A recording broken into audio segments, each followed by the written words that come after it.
বাংলাদেশের প্রধানমন্ত্রী ভারত যাবেন। আমরা স্পষ্টভাবে বলতে চাই, জুলাই গণঅভ্যুত্থানে গণহত্যার জন্য দায়ী যারা এখনো ভারতের আশ্রয়ে আছে, যারা ভারতের আশ্রয়ে প্রশ্রয়ে এই সাক্ষাৎকার তারপরে প্রেস ব্রিফিং করে যাচ্ছে, এবং সর্বশেষ ওসমান হাদির খুনিরা যারা ভারতের হাতে বন্দী অবস্থায় আছে, তাদেরকে বাংলাদেশের মাটিতে ফেরত না দেওয়া পর্যন্ত প্রধানমন্ত্রী যদি ভারতের মাটিতে পা রাখেন, এইটা এই দেশের জনগণের সাথে গাদ্দারি হবে।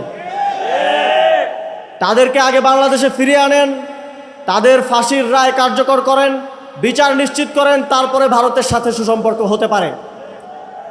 যারা এতদিন এখানে ফ্যাসিবাদ টিকিয়ে রেখেছিল, যারা এখনো গণহত্যাকারীদেরকে সহযোগিতা করে যাচ্ছে, এই গণহত্যাকারীদের বাংলাদেশে ফিরিয়ে না দেওয়া পর্যন্ত তাদের সাথে কোনো সুসম্পর্ক হতে পারে না।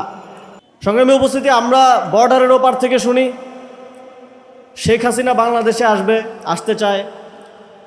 আওয়ামী লীগের বিভিন্ন নেতারা সাক্ষাৎকার দিচ্ছে, বিভিন্ন জায়গায় তারা বাংলাদেশে আসতে চায়। এই বিষয়ে তো কেউ দ্বিমত করতেছে না, আমরাও চাই আপনারা আসেন। এই যে আমাদের মঞ্চে শহীদ পরিবারের সদস্যরা আছেন, মঞ্চের সামনে শহীদ পরিবারের সদস্যরা আছেন, আমাদের মায়েরা আছেন, তারা প্রতিদিন আল্লাহর কাছে দোয়া করেন যে তাদের সন্তানের হত্যার জন্য যারা দায়ী তাদের যেন বিচার নিশ্চিত হয়। শেখ হাসিনা বাংলাদেশে ফিরলে সেই বিচার নিশ্চিত হওয়ার জন্য, সেই বিচার নিশ্চিত করার জন্য আমরা প্রস্তুত আছি ইনশাল্লাহ। বন্ধুগণ, আমরা গত 5 মাস ধরে একটা নতুন সরকার দেখছি। এর আগে প্রায় 1.5 বছর ধরে আমাদেরকে প্রতিদিন শুনতে হয়েছে যে নির্বাচন হলে নাকি সব কিছু ঠিক হয়ে যাবে। আমাদেরকে আরও শুনতে হয়েছে যে যাদের পেটে ভাত নাই তারা সংস্কারের কি বুঝবে, তো তারা নাকি ক্ষমতায় আসলে আমাদের পেটে ভাত থাকবে, তারপরে মানুষজন ভালোভাবে থাকবে, ফ্যামিলি কার্ড, এই কার্ড ওই কার্ড, নানা কার্ড পাওয়া যাবে। তো তারা ক্ষমতায় আসলো, আজকে 5 মাস শেষ, 6 মাস হতে চলল। এখন সংস্কার তো নাই, গ্যাস বিদ্যুৎও নাই, পেটে ভাতও নাই। তো মাশাল্লাহ, তারা যেই পেটে ভাতের কথা বলতো, আলহামদুলিল্লাহ তারা আসার পর এখন কোনো কিছুই আর জনগণের কাছে সহজলভ্য নাই। আমরা আজকে এই প্রোগ্রামে আসার আগে একটা নিউজ দেখতেছিলাম। আমরা তো অন্তর্বর্তী সরকারের সময় থেকে শুরু করে চাঁদাবাজির বিভিন্ন অভিনব কৌশল, অভিনব উপায় শুনছি, নিউজে দেখছি।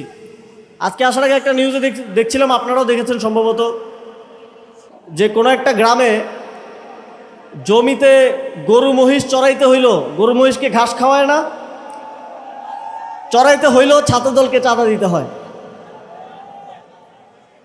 জনাব মির্জা ফখরুল ইসলাম আলমগীর, তিনি সম্ভবত রাষ্ট্রপতি হবেন, তিনি নির্বাচনের আগে বলেছিলেন যে তারা ক্ষমতায় আসলে বছরে 1 কোটি কর্মসংস্থান তৈরি করা হবে।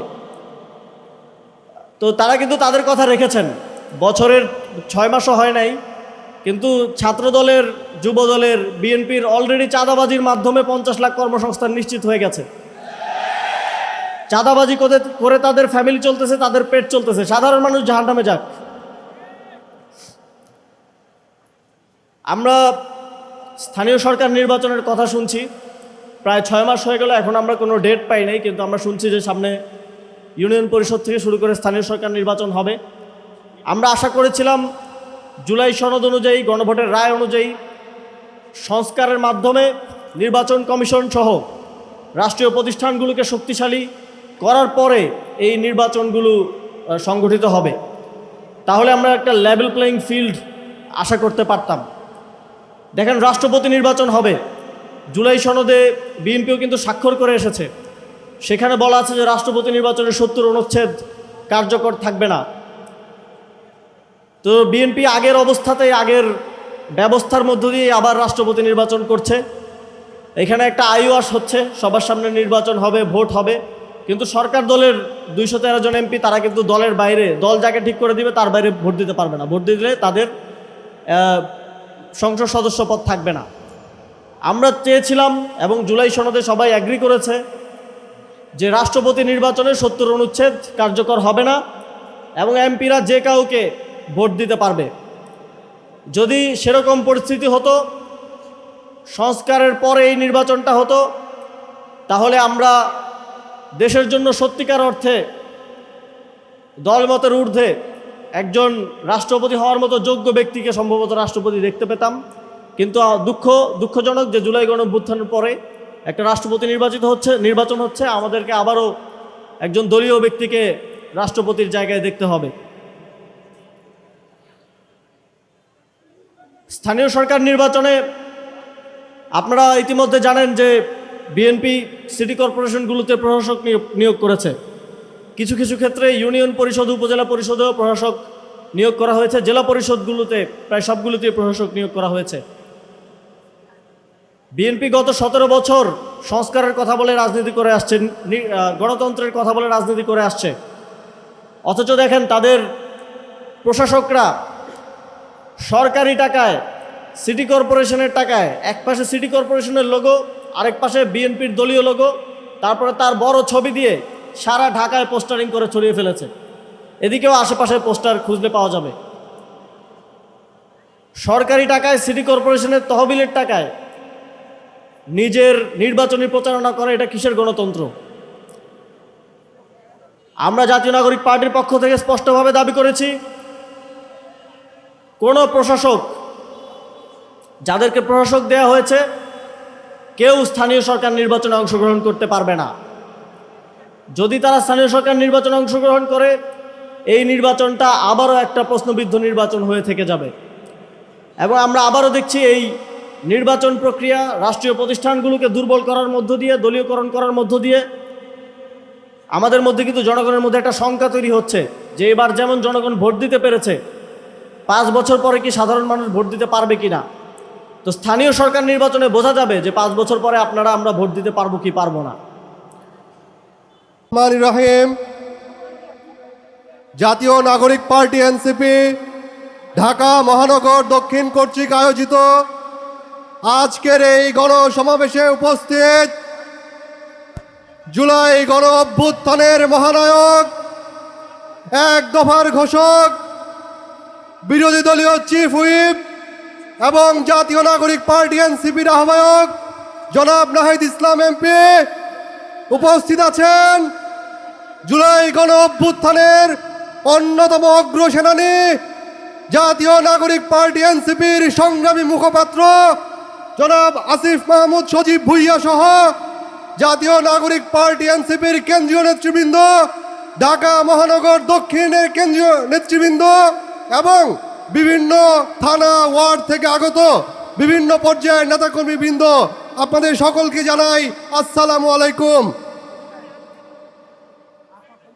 হাজারো শহীদের রক্তের উপর দাঁড়িয়ে যে গণ অভ্যুত্থানের পরে আমরা একটি জাতীয় নির্বাচন অনুষ্ঠিত হতে দেখলাম, সেই নির্বাচনের পরে আমরা আশা করেছিলাম দেশ সুষ্ঠুভাবে চলবে, দেশের নাগরিক তাদের যে সকল সুযোগ সুবিধা আছে সেগুলো তারা সঠিকভাবে ভোগ করবে।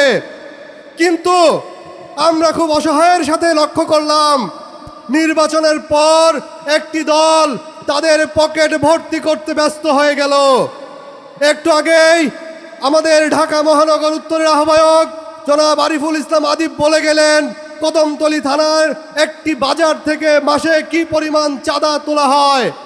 এটা শুধুমাত্র একটি বাজারের চিত্র নয়, এটি সমগ্র বাংলাদেশের সমগ্র রাস্তার চিত্র।